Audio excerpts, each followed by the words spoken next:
Nakakagutom din eh, no? Magaling yung pinapanood ko ah.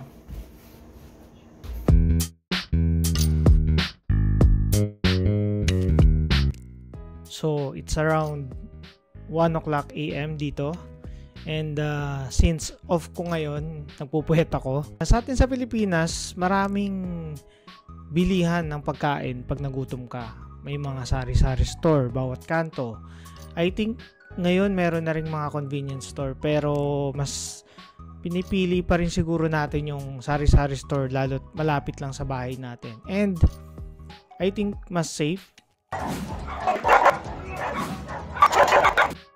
Dito sa Japan, pag gantong oras at nagutom ka, ang pupuntahan mo is either convenience store or meron din sila dito mga 24/7 na supermarket.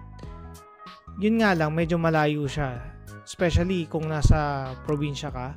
Swerte mo kung malapit sa inyo yung supermarket at may pwede mong ibisikleta. Ganun din yung convenience store. Pero may isa pang option pag nagutom ka ng gantong oras, which is vending machine. Sa Akihabara, I think, or sa Tokyo, around Tokyo, nandun yung mga unique na vending machine. Iba-ibang klaseng vending machine ang makikita mo doon. Lalo na sa Akihabara. Dito sa lugar ko, may nakita akong isang unique na vending machine na pwedeng mabila ng pagkain ng gantong oras. So, puntahan natin.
Okay, ito na siya.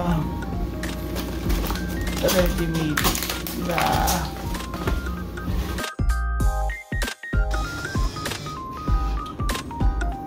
Number 1.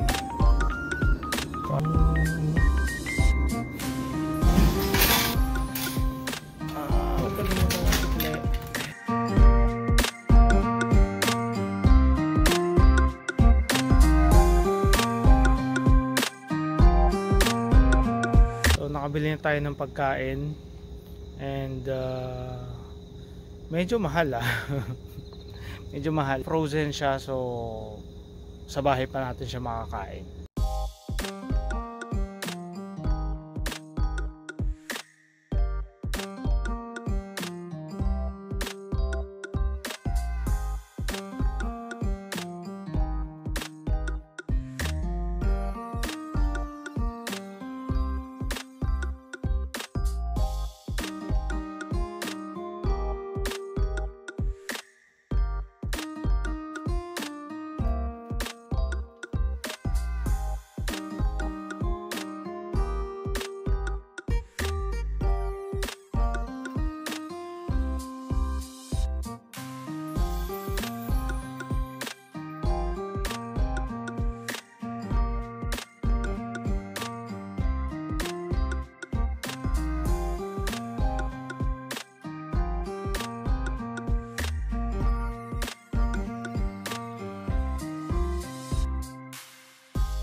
So, try na natin.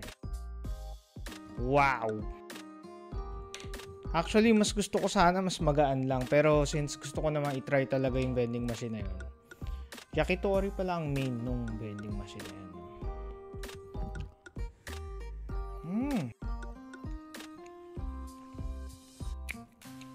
Masarap. Masarap siya kasi kulang ng asin. Siguro lalagyan ko pa siya ng asin. Anyway guys, that's it. And tuloy ko na yung pagpupuyat. See you next vlog. Bye-bye.